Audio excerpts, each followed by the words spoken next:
কাশ্মীরের পেহেলগামে সন্ত্রাসী হামলাকে কেন্দ্র করে টানা কয়েকদিনের পাল্টাপাল্টি হামলা ও সামরিক উত্তেজনার পর ভারত ও পাকিস্তান সাম্প্রতিক সময়ে একটি যুদ্ধবিরতিতে পৌঁছেছে। বর্তমানে উভয় দেশের সামরিক কর্মকর্তারা নিয়মিত যোগাযোগ রক্ষা করছেন এবং যুদ্ধবিরতির সময়সীমাও ধীরে ধীরে বাড়ানো হচ্ছে। তবে এর মাঝে ভারতের সেনাবাহিনীর আকাশ প্রতিরক্ষা শাখার মহাপরিচালক লেফটেন্যান্ট জেনারেল সুমের আইভান ডি কুনহা দাবি করেছেন, পাকিস্তানের পুরো ভূখণ্ডই ভারতের আক্রমণের সীমার মধ্যে রয়েছে। সাম্প্রতিক ভারত পাকিস্তান উত্তেজনার প্রেক্ষাপটে তিনি এই মন্তব্য করেন। ভারতীয় বার্তা সংস্থা ANI-কে সোমবার দেওয়া এক সাক্ষাৎকারে জেনারেল ডি কুনহা বলেন, পাকিস্তান যদি তাদের জেনারেল হেডকোয়ার্টার রাওয়ালপিন্ডি থেকে সরিয়ে খাইবার পাখতুনখাওয়ায় নিয়ে যায়, তাহলেও তারা ভারতের পাল্টা হামলা থেকে রক্ষা পাবে না। ওদের সত্যি অতল গহ্বরে গিয়ে আশ্রয় নিতে হবে। তিনি আরও বলেন, ভারতের হাতে যথেষ্ট পরিমাণ আধুনিক অস্ত্র ও প্রযুক্তি রয়েছে, যা দিয়ে পাকিস্তানের সবচেয়ে দূরবর্তী ও নিরাপদ বলে বিবেচিত এলাকাগুলোতেও সুনির্দিষ্টভাবে আঘাত হানা সম্ভব। সীমান্তবর্তী অঞ্চল হোক বা ভারতের অভ্যন্তর থেকে আমরা যে কোনো স্থান থেকে আক্রমণ চালাতে সক্ষম। জেনারেল ডি কুনহা জানান, দেশের সার্বভৌমত্ব ও জনগণের সুরক্ষা আমাদের প্রধান দায়িত্ব। শত্রুপক্ষ যেসব আক্রমণ চালাতে চেয়েছিল, জনবসতিপূর্ণ অঞ্চল ও সেনানিবাস লক্ষ্য করে সেগুলো প্রতিরোধ করতে সক্ষম হওয়াই আমাদের বড় সাফল্য। তিনি আরও বলেন, সেনানিবাসে অনেক সেনা সদস্য, অফিসার এবং তাদের পরিবার বসবাস করেন। ড্রোন হামলার আশঙ্কায় তারা উদ্বিগ্ন ছিলেন। সফল প্রতিরোধ অভিযানের মাধ্যমে তাদের মধ্যে স্বস্তি ফিরে এসেছে এবং গোটা জাতি এ নিয়ে গর্বিত। উল্লেখযোগ্যভাবে গত 6 ও 7 মে রাতে ভারত পাকিস্তানের দিকে ক্ষেপণাস্ত্র নিক্ষেপ করে, যার পরিপ্রেক্ষিতে পাকিস্তান তীব্র ও তাৎক্ষণিক প্রতিক্রিয়া জানায়। পাকিস্তানের বিমান বাহিনীর দাবি, তারা পাল্টা হামলায় ভারতের 6টি যুদ্ধবিমান ভূপাতিত করেছে, যার মধ্যে রয়েছে 3টি রাফাল, 2টি MiG-29 এবং একটি মিরাজ 2000। পাকিস্তানের প্রধানমন্ত্রী শেহবাজ শরীফ এক বিবৃতিতে জানান, কাশ্মীরের পামপুর এলাকায় মিরাজ 2000 ভূপাতিত করা হয়। এর মধ্য দিয়ে ভূপাতিত বিমানের সংখ্যা 6 পৌঁছায়। מתחילת המלחמה אמרנו שכדי להשלים את הניצחון, להכריע את החמאס ולשחרר את כל חטופינו, שתי משימות שמשולבות זו בזו, יש תנאי אחד הכרחי.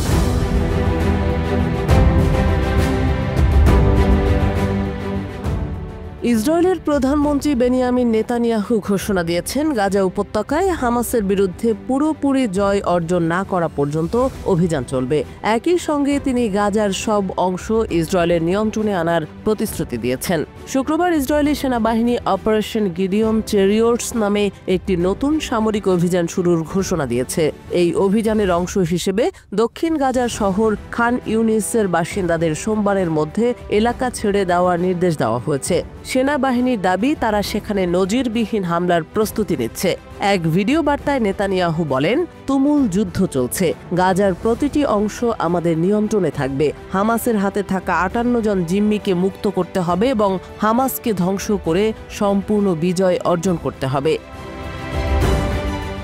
এদিকে আন্তর্জাতিক চাপের মুখে গাজায় খাদ্য সহায়তা আবারও শুরু করতে বাধ্য হয়েছে ইসরায়েল। বিশেষ করে মার্কিন যুক্তরাষ্ট্র সহ পশ্চিমা বিশ্বের কড়া সমালোচনার মুখে নেতানিয়াহু তার সরকারের কট্টর ডানপন্থী অংশকে বুঝিয়েছেন যে যুদ্ধ জয়ের জন্য হলেও মানবিক পরিস্থিতির কিছুটা উন্নয়ন প্রয়োজন। তিনি বলেন, আমাদের সবচেয়ে ঘনিষ্ঠ মিত্র যুক্তরাষ্ট্র থেকেও সতর্কবার্তা এসেছে।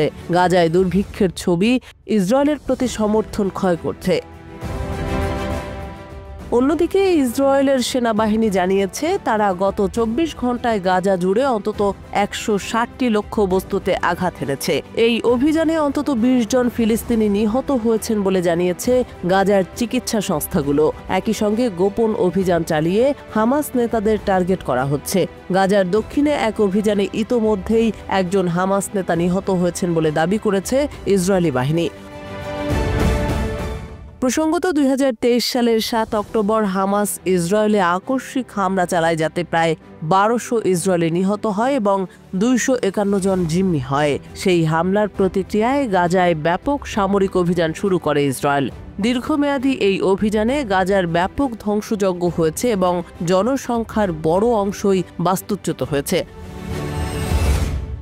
হামাস নিয়ন্ত্রিত স্বাস্থ্য মন্ত্রণালয়ের তথ্য মতে ইসরায়েলের হামলায় এখন পর্যন্ত গাজায় নিহত হয়েছে অন্তত 53,000 মানুষ, যাদের বেশিরভাগই নারী ও শিশু। বর্তমানে আন্তর্জাতিক মহল গাজায় অবরোধ তুলে নেওয়ার আহ্বান জানালেও ইসরায়েল বলছে হামাসকে সম্পূর্ণ নির্মূল না করা পর্যন্ত অভিযান থামবে না।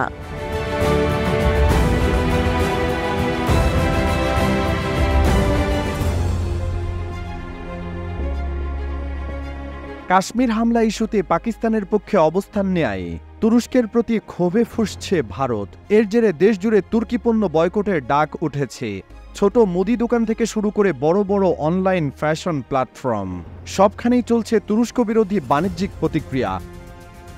সোমবার 19 মে পাকিস্তানি সংবাদ মাধ্যম জিও নিউজ জানায়, ভারতের বিভিন্ন শহরে তুরস্ক থেকে আমদানি করা পণ্য যেমন চকলেট, কফি, জ্যাম, প্রসাধনী এবং পোশাক বর্জনের কর্মসূচি শুরু হয়েছে। বিষয়টি আরও তীব্র হয়েছে যখন তুরস্কের প্রেসিডেন্ট রিসেপ তাইয়েপ এরদোয়ান প্রকাশ্যে পাকিস্তানের প্রতি সমর্থন জানিয়েছেন।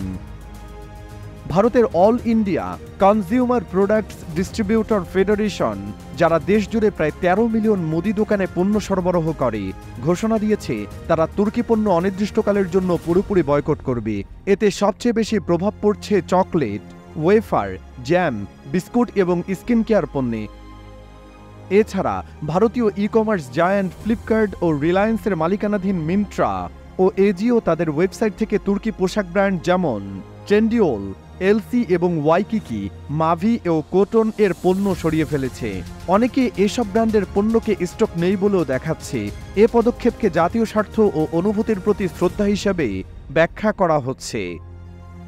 ভারত তুরস্ক বাণিজ্যিক পরিমাণ প্রায় 2.7 বিলিয়ন মার্কিন ডলার। এই বয়কট জনমনে তাৎপর্যপূর্ণ বার্তা পৌঁছে দিয়েছে। শুধু গত বছরে ভারত তুরস্ক থেকে 81 মিলিয়ন ডলারের পোশাক আমদানি করেছিল। এদিকে হিমাচল প্রদেশের মুখ্যমন্ত্রী সুখবিন্দর সিং সুখু তুরস্ক থেকে আপেল আমদানির ওপর নিষেধাজ্ঞা আরোপের দাবি জানিয়েছেন। উল্লেখযোগ্য, প্রতি বছর ভারত তুরস্ক থেকে প্রায় 60 মিলিয়ন ডলারের আপেল আমদানি করে। ফ্লিপকার্ট ইতোমধ্যে তুরস্কে ফ্লাইট, হোটেল এবং হলিডে প্যাকেজ বুকিং স্থগিত রেখেছে। একই সময় ভারত সরকার তুর্কি গ্রাউন্ড হ্যান্ডলিং কোম্পানি চেলেবিয়ের নিরাপত্তা অনুমোদন বাতিল করেছে। পাশাপাশি জানা গেছে, এয়ার ইন্ডিয়া তুর্কি এয়ারলাইন্সের সঙ্গে ইন্ডিগোর যৌথ অংশীদারিত্ব বন্ধের জন্য চাপ দিচ্ছে। সব মিলিয়ে কূটনৈতিক টানাপোড়েন এখন সরাসরি ভোক্তা পর্যায়ে পৌঁছেছে এবং তুরস্কের সঙ্গে ভারতের সম্পর্ক নতুন এক উত্তেজনাপূর্ণ মোড়ে পৌঁছেছে।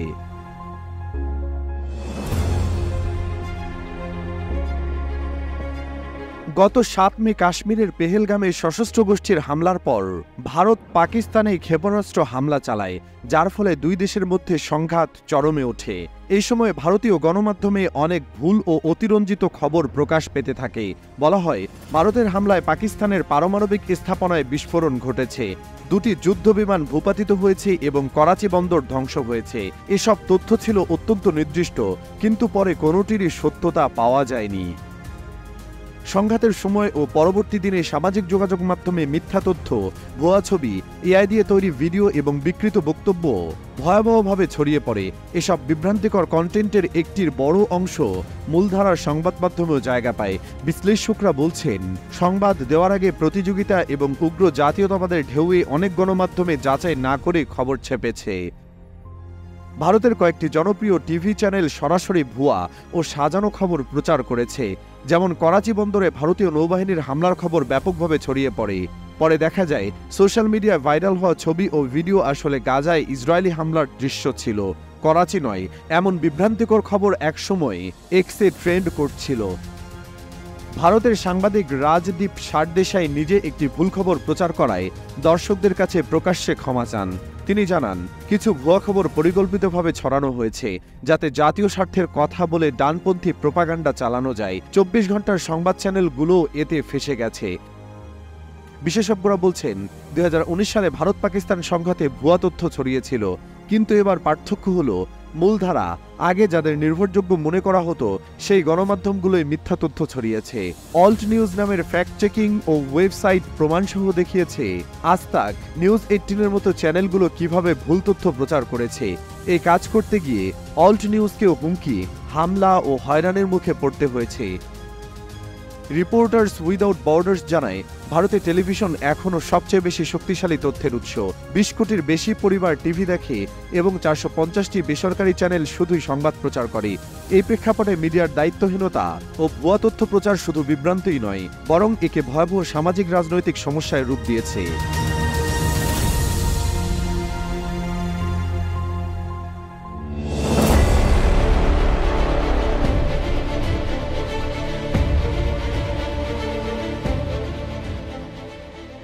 মার্কিন প্রেসিডেন্ট ডোনাল্ড ট্রাম্পের দ্বিতীয় মেয়াদে ইসরায়েলের প্রধানমন্ত্রী বেনিয়ামিন নেতানিয়াহুর সঙ্গে সম্পর্ক শুরুতে দৃঢ় থাকলেও সময়ের সঙ্গে সঙ্গে তাদের মধ্যে দূরত্ব বাড়ছে। প্রথম দিকে ট্রাম্প ইসরায়েলকে সামরিকভাবে শক্তভাবে সমর্থন করেছিল, এমনকি বাইডেন প্রশাসনের কিছু নিষেধাজ্ঞা তুলে দিয়ে নেতানিয়াহুর হাতে সর্বাধিক বিধ্বংসী অস্ত্র তুলে দেন, যাতে তিনি কাজ শেষ করতে পারেন। কিন্তু পরিস্থিতির মোড় ঘুরে যায় গাজা পরিস্থিতিকে কেন্দ্র করে। ট্রাম্পের পরিকল্পনা ছিল গাজায় যুদ্ধবিরতির মাধ্যমে স্থিতিশীলতা ফিরিয়ে এনে অঞ্চলটিকে শান্ত, ব্যবসাবান্ধব এলাকায় রূপান্তর করার। শুরুতে তিনি ইসরায়েলকে যুদ্ধবিরতিতে সম্মত করতেও সক্ষম হন, কিন্তু সেই সমঝোতা ভেঙে নেতানিয়াহু ফের গাজায় সামরিক অভিযান শুরু করলে ট্রাম্পের কৌশল ব্যাহত হয়। ট্রাম্প মনে করেছেন, গাজায় স্থিতিশীলতা না থাকলে আরব দেশগুলোর সঙ্গে সম্পর্ক উন্নয়ন এবং বিনিয়োগের সম্ভাবনা নষ্ট হবে। তার মতে এ ধরনের অব্যাহত আগ্রাসন কৌশলগতভাবে ক্ষতিকর, বিশেষ করে যখন ইয়েমেনের হুথি বাহিনী বেন গুরিয়ন বিমানবন্দরে হামলা চালিয়েছে, আর ইসরায়েল আমেরিকার পাল্টা প্রতিক্রিয়াও যথেষ্ট সফল হয়নি। এই প্রেক্ষাপটে ট্রাম্প এখন গাজায় ইসরায়েলের আগ্রাসনের বিরুদ্ধে অবস্থান নিচ্ছেন, যা নেতানিয়াহুর সঙ্গে তার দৃশ্যত বিরোধকে স্পষ্ট করে। ইরান ইস্যুতে দুজনের মধ্যে তীব্র মতপার্থক্য দেখা দিয়েছে। নেতানিয়াহু মনে করছেন, বর্তমানে সিরিয়া দুর্বল, হামাস হিজবুল্লাহ নেতারা অনেকটাই কোণঠাসা, তাই এখনই ইরানের পারমাণবিক ও ক্ষেপণাস্ত্র স্থাপনায় হামলা চালানো উচিত। কিন্তু ট্রাম্প এখনও সেই পথ নিতে রাজি নন। ট্রাম্পের ঘনিষ্ঠ মহল থেকে ইঙ্গিত পাওয়া গেছে, ভবিষ্যতের কোনো সম্ভাব্য চুক্তিতে ইরানকে সীমিতভাবে ইউরেনিয়াম সমৃদ্ধ করার সুযোগ দেওয়া হতে পারে, যদিও এ বিষয়ে চূড়ান্ত সিদ্ধান্ত নেওয়া হয়নি। এ অবস্থায় নেতানিয়াহু কংগ্রেসে প্রভাবশালী ইসরায়েলপন্থী সিনেটরদের মাধ্যমে চাপ প্রয়োগের কৌশল নিচ্ছেন। এরই মধ্যে সিনেটর টম কটন ও লিন্ডসে গ্রাহাম সতর্ক করে দিয়েছেন, যদি চুক্তিতে ইরানের ইউরেনিয়াম সমৃদ্ধকরণ পুরোপুরি নিষিদ্ধ করা না হয়, তাহলে তারা সেটি মেনে নেবেন না। তবে বাস্তবতা হলো, নেতানিয়াহুর রাজনৈতিক সমর্থক শ্রেণীর একটা বড় অংশ ট্রাম্পের ঘোর সমর্থক। ফলে নেতানিয়াহু প্রকাশ্যে ট্রাম্পের বিরোধিতা করে নিজের অবস্থান ঝুঁকির মুখে ফেলতে চাইছেন না। এই টানাপোড়েনের এক প্রতীকী উদাহরণ হলো ট্রাম্পের সাম্প্রতিক মধ্যপ্রাচ্য সফরে ইসরায়েলকে সম্পূর্ণভাবে এড়িয়ে যাওয়া।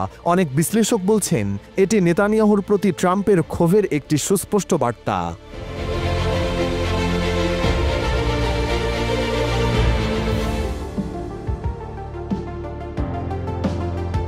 ইউক্রেনে যুদ্ধবিরতি বাস্তবায়নে মার্কিন প্রেসিডেন্ট ডোনাল্ড ট্রাম্প ও রাশিয়ার প্রেসিডেন্ট ভ্লাদিমির পুতিন সোমবার এক দীর্ঘ ফোনালাপে অংশ নেন।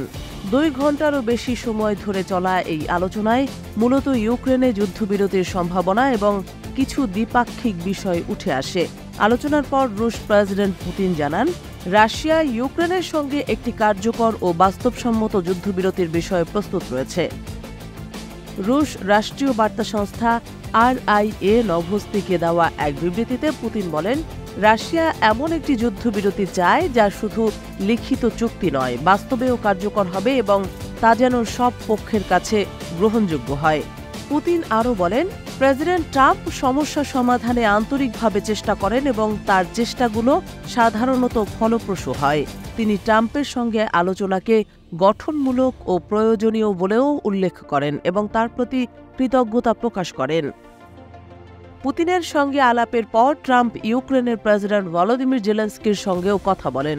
হোয়াইট হাউস এক বিবৃতিতে জানায়, রাশিয়া ও ইউক্রেনকে দ্রুত শান্তি আলোচনায় ফেরানোর লক্ষ্যে যুক্তরাষ্ট্র নতুন কূটনৈতিক উদ্যোগ নিচ্ছে। ট্রাম্প সামাজিক যোগাযোগ মাধ্যমে এক পোস্টে জানায়, যুদ্ধবিরতির ব্যাপারে আলোচনা শুরু হতে যাচ্ছে এবং এই বিষয়ে তিনি ইউরোপীয় নেতাদের সঙ্গেও কথা বলবেন।